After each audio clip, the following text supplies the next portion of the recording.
Aristóteles nació en el 384 a.C. en Estagira, en lo que entonces era Macedonia. Fue discípulo de Platón y preceptor de Alejandro Magno. Entendió al hombre como un animal racional y político y creyó firmemente que solo lo individual, lo particular, es real.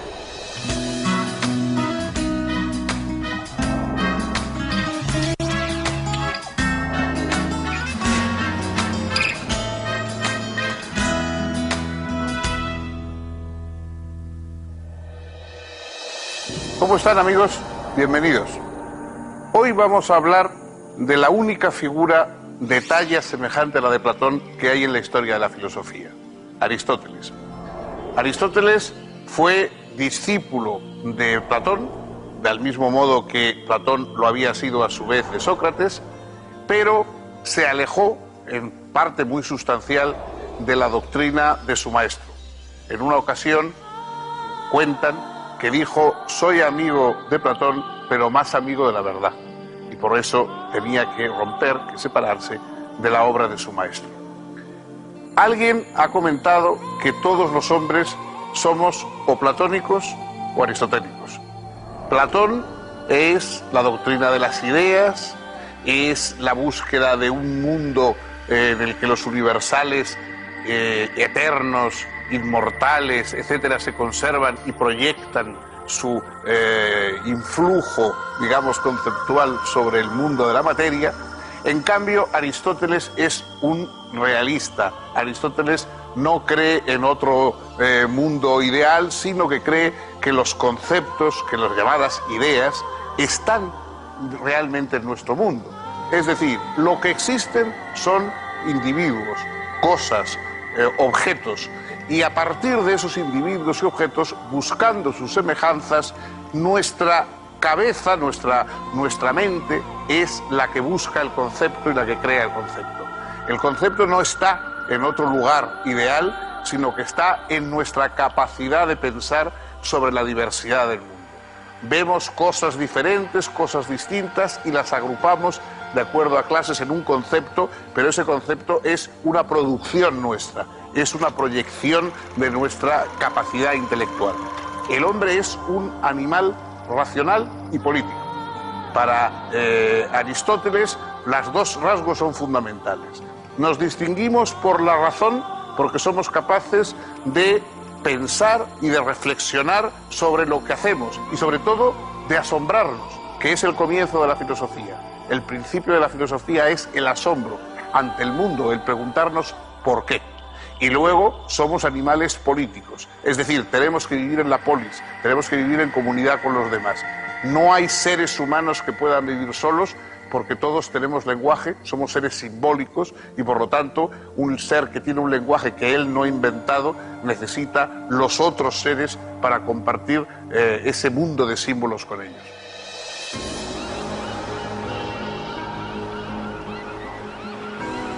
Aristóteles nació en Estagira en el año 384 a.C.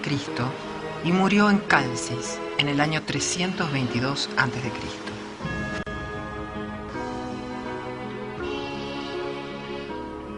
Era hijo de un médico de la corte macedonia. Durante 20 años fue discípulo de Platón en la famosa Academia de Atenas. Mientras Platón vivió, fue fiel a sus enseñanzas. Luego desarrolló su propia filosofía en abierta disidencia respecto del platonismo.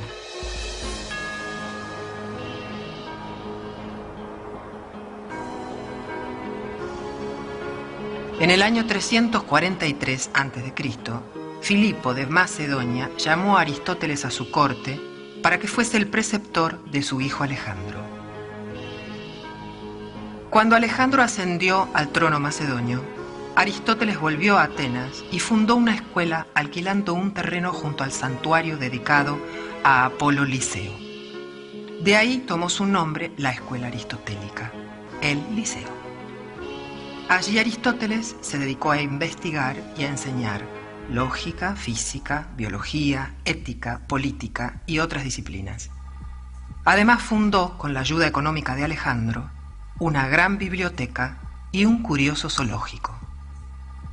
En el terreno arrendado había un jardín con senderos. A Aristóteles le gustaba pasear por este lugar mientras daba sus clases de la mañana, dedicadas a los discípulos más avanzados.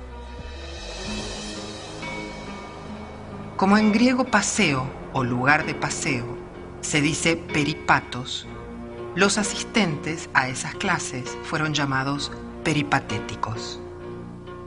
Los apuntes correspondientes a las clases que impartía Aristóteles por la mañana son lo que se ha llamado escritos esotéricos y son los que conservamos. De los otros, llamados exotéricos, solo nos han llegado algunos pocos fragmentos.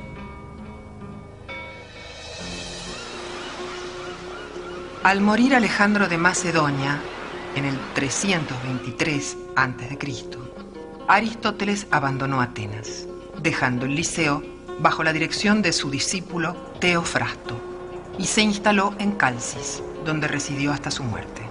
Solo una parte de la obra aristotélica ha llegado hasta nosotros. Los escritos conservados ocupaban antiguamente 106 rollos de papiro, pero la producción escrita total, según el catálogo alejandrino, llenaba unos 550 rollos. Lo que conocemos de su obra atestigua su enorme capacidad de asombro y deseo de saber. Su interés se desplegó rigurosamente por los más diversos ámbitos. Pero hay que advertir que los escritos que se conservan son en su mayor parte manuscritos o apuntes de clases. Ello explica su estilo pedagógico y a menudo árido. Sabemos que también escribió diálogos, cuya fuerza y claridad fueron elogiados, pero que se han perdido. Según Cicerón, los diálogos aristotélicos hoy extraviados eran un río de oro, por su elocuencia y su lenguaje elegante y preciso. También compuso himnos y poemas, de los que solo se conservan fragmentos. Aristóteles acometió la primera sistematización o clasificación de las ciencias en la antigüedad. Dividió el pensar discursivo en 3 clases. Estarían las ciencias productivas, las ciencias prácticas y las ciencias teóricas. Las ciencias productivas apuntan a la producción de objetos bellos y útiles. Las ciencias prácticas se ocupan de la acción humana y ahí encontramos a la ética y a la política. Y las ciencias teóricas son las que se ocupan del conocimiento por el conocimiento mismo. En esas ciencias teóricas, Aristóteles ubica a la física, a la matemática y a la filosofía primera, que fue lo que luego se dio en llamar metafísica. En cuanto a la lógica, Aristóteles, que fue su gran organizador, no la considera específicamente una ciencia, sino más bien una preparación para las ciencias, un instrumento, un órganon, que servía para conocer las formas válidas y las formas inválidas de pensamiento. La filosofía aristotélica se opuso a la enseñanza platónica por entender que ésta, con su teoría de las ideas, duplicaba innecesariamente los entes, ya que explicaba los entes reales por otros ideales, y que además la noción de una participación de las cosas particulares en las ideas era poco satisfactoria. Para Aristóteles, las ideas son entidades ficticias. Solo existen los individuos. Los individuos son las sustancias que sostienen todos los atributos que predicamos de ellos. Y las ideas universales no son más que abstracciones que el entendimiento realiza a partir de los individuos. Tanto Platón como Aristóteles creen que hay algo que es la esencia de las cosas. Platón lo llama idea o eidos.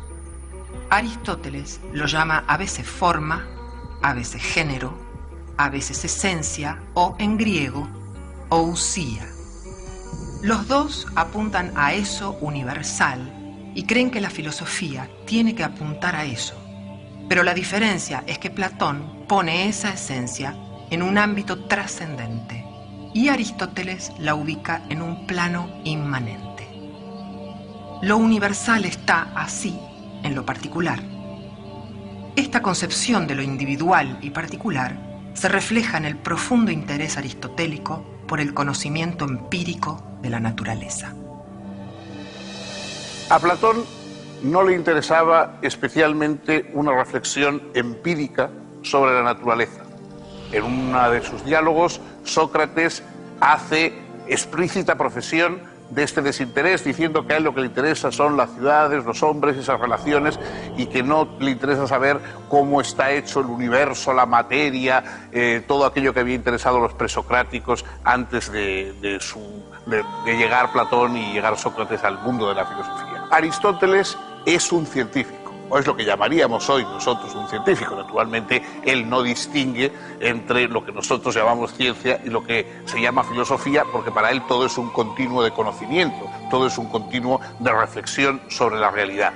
Pero él es un científico, es decir, él estudia a los animales y estudia las partes de los animales, estudia botánica, era médico, o el equivalente a un médico de profesión. Es decir, él es un empirista y estudia desde un punto de vista de la observación y de los experimentos al alcance de su época, pero a la vez es un gran teorizador. La obra de Aristóteles es una especie de monumental enciclopedia de los saberes de su época.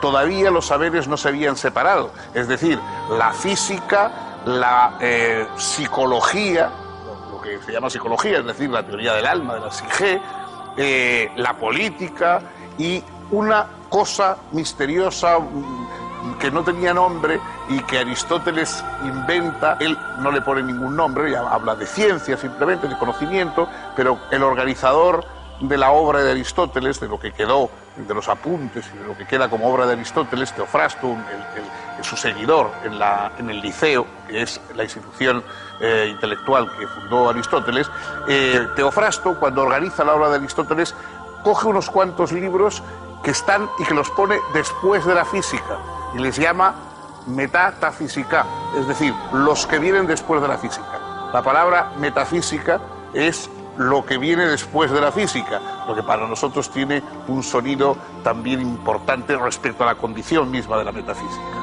Pues para Aristóteles, el gran científico, el gran investigador, todo es realidad. Lo físico, lo psicológico, lo político y lo metafísico. Él intentó abarcar todos esos mundos porque todos están conectados con la misma inquietud humana de asombrarse ante lo real, de buscar una explicación, de definir, de precisar, de convertir en concepto al mundo para habitarlo mejor.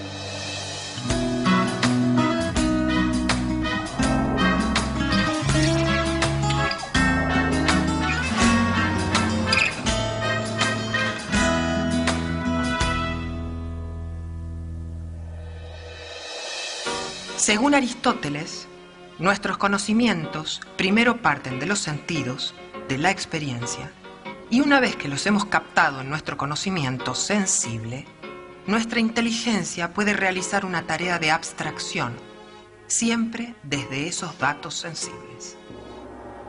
Puesto que el pensamiento de Aristóteles partía de la observación, su primer problema fue el del cambio. El pensamiento anterior había opuesto el cambio al ser.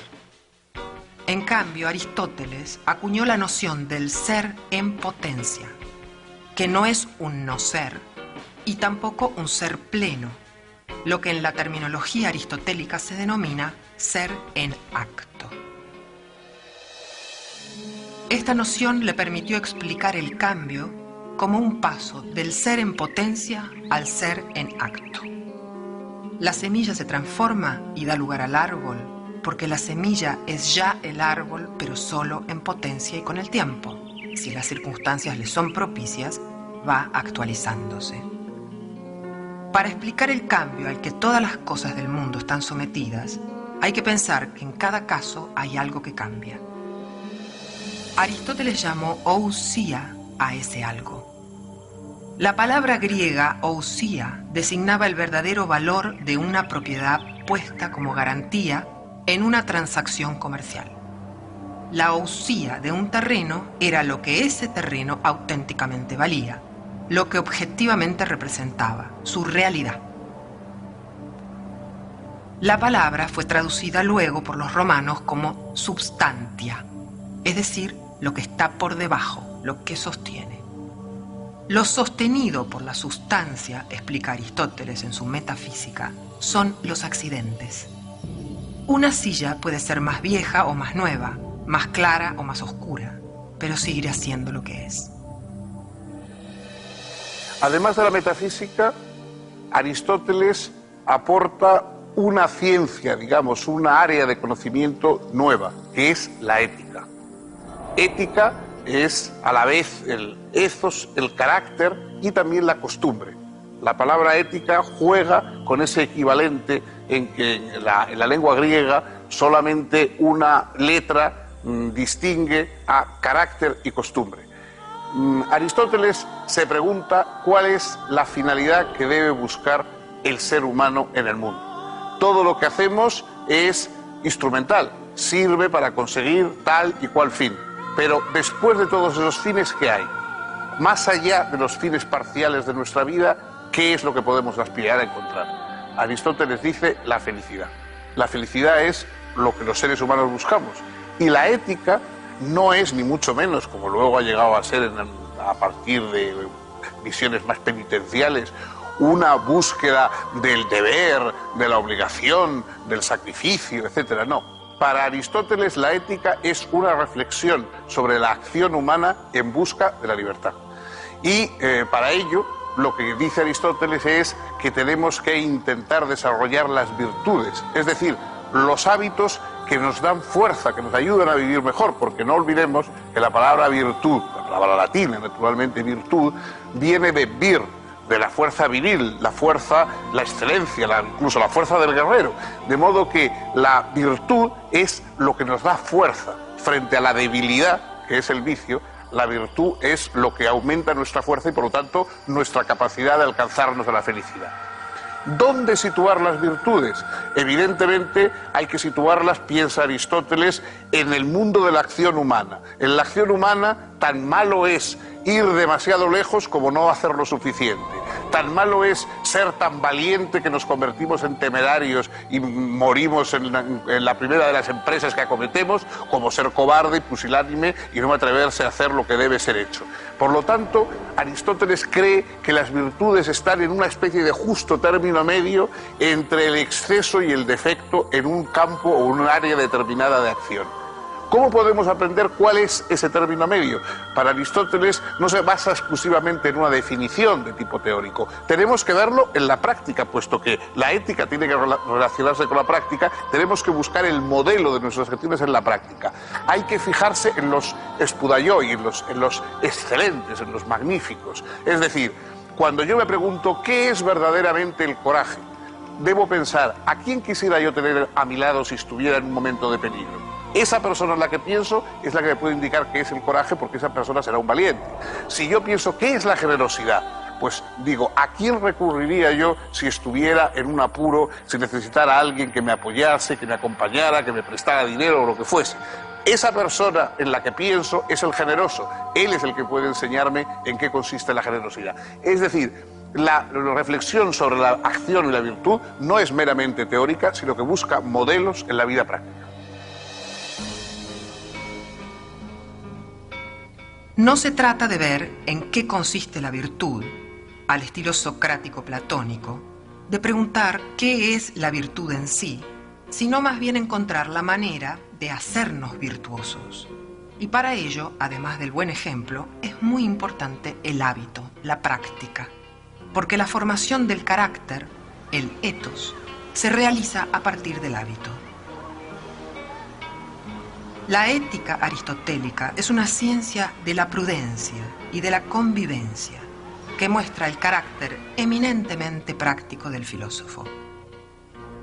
Para Aristóteles, la política es el prototipo de toda capacidad humana, ya que su objetivo es la vida feliz y digna de los ciudadanos. La finalidad del Estado es la promoción de la virtud y la felicidad de los ciudadanos. En este sentido, la política es la continuación y culminación de la ética. La política es la ciencia del bien más deseable y de los medios para obtenerlo. Ese bien más deseable es la vida noble y feliz. Los sofistas predicaban que los principios de la vida social son meramente convencionales y contrarios a la naturaleza. Aristóteles sostuvo, en cambio, que el hombre es, por su propia naturaleza, un animal político, destinado a vivir con otros hombres en el ámbito de la polis. Los sofistas afirmaban también que el Estado surge artificialmente de un contrato que restringe la libertad de cada uno en defensa de sus intereses mutuos. Él mostró que nadie es libre ni plenamente humano fuera de la comunidad política, y que ella no se organiza solo en torno de necesidades comunes, sino también por objetivos compartidos entre sus integrantes. Todos estos temas fueron redactados en forma provisional y fragmentaria por Aristóteles en 8 capítulos, que fueron revisados y ajustados una y otra vez por el filósofo, hasta que finalmente los agrupó en un tratado conocido con el nombre de Política.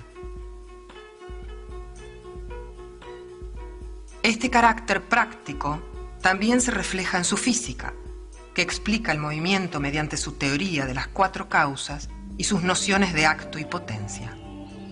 Según Aristóteles, la realidad es un organismo profundamente dinámico. Todo lo que hay está en movimiento y debe ser comprendido desde su causa eficiente, que es el origen, desde su causa material, que es aquello de qué está hecho, desde su causa formal, que es su configuración y distinción, y desde su causa final, que es el fin hacia el que tiende. Todo proceso natural es, pues, comprensible para el hombre que tenga la suficiente paciencia de preguntarse ordenadamente por su causa. A la vez, todo tiene, como dijimos antes, potencialidades que van actualizándose, tal como la semilla, que es ya árbol potencialmente, pero que debe ir haciéndose paulatinamente árbol en acto. Y así el universo se presenta como un espectáculo en el que optimistamente todo va siendo lo que debe ser. Además, debe haber algo que sea un primer motor no movido. Eso sería para Aristóteles Dios. Dios como acto puro, primer motor que mueve sin distancia a todo lo demás.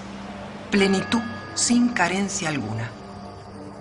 Aristóteles lo definía como vida feliz y perfecta, goce infinito, pensar que se piensa a sí mismo. El hombre puede tener solo un atisbo de esa plenitud gozosa en la medida en que participa de la inteligencia contemplativa. Como ocurre en el caso de Platón, es imposible exagerar la influencia que Aristóteles ha tenido en los siglos posteriores. Literalmente podemos decir que intelectualmente vivimos de él, porque además aportó una serie de instrumentos mentales que seguimos utilizando. Cuando hablamos de sustancia, cuando hablamos de accidente, de potencia, de acto, cuando hablamos del mecanismo lógico, y repasamos los silogismos, las conclusiones que se sacan de unas premisas, etc., todo eso nos lo ha brindado Aristóteles. Una extraordinaria caja de herramientas mentales que seguimos utilizando, que primero se dieron en su discurso en griego, después se tradujeron al latín, después a cada una de nuestras lenguas, y hoy ya manejamos esos términos como si fueran algo dado, como si fueran términos comunes, cuando todos ellos aparecen en la obra de Aristóteles, porque además Aristóteles tenía el genio de la definición. Era capaz de brindar definiciones precisas y montar y desmontar, digamos, las piezas del gran rompecabezas mental, pasando del análisis, es decir, de la separación de las piezas, a la síntesis, la reconstrucción de los diversos elementos de un razonamiento, de un planteamiento discursivo, etc. Por supuesto, todavía todo eso sigue vigente. Inevitablemente han cambiado muchas cosas. la lógica ya no es meramente la lógica aristotélica como lo fue durante siglos y siglos, sino que hoy ya tenemos otro tipo de lógicas más formales, basadas en principios diferentes, pero la base lógica y todavía lo que entendemos normalmente por razonamiento lógico la mayoría de los profanos es y deriva de lo que planteó Aristóteles. La ciencia ha avanzado enormemente y ya no responde ni la astronomía ni la física a lo que planteó Aristóteles, pero el vocabulario, los temas, las intuiciones aristotélicas yo creo que todavía siguen vigentes. Hay una prueba de hasta qué punto él podía ser un científico minucioso y exacto. En uno de sus muchos libros, evidentemente hay errores en la obra de Aristóteles como en la de cualquiera, pero en uno de sus libros él dice que existen unos peces que hacen nidos, ¿no? Bueno, durante mucho tiempo eso se consideró que era pues, uno de los errores que incluso un genio como Aristóteles podía cometer.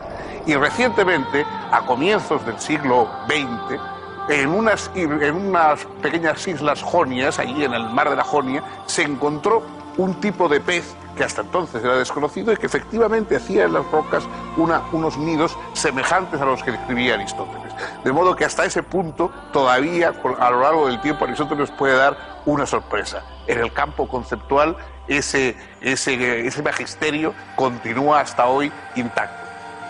Bueno, hasta aquí hemos llegado hoy, hemos repasado esta obra fundamental de la filosofía. El próximo día continuaremos un paso más, un filósofo más, por esta discusión reflexiva sobre el pensamiento occidental.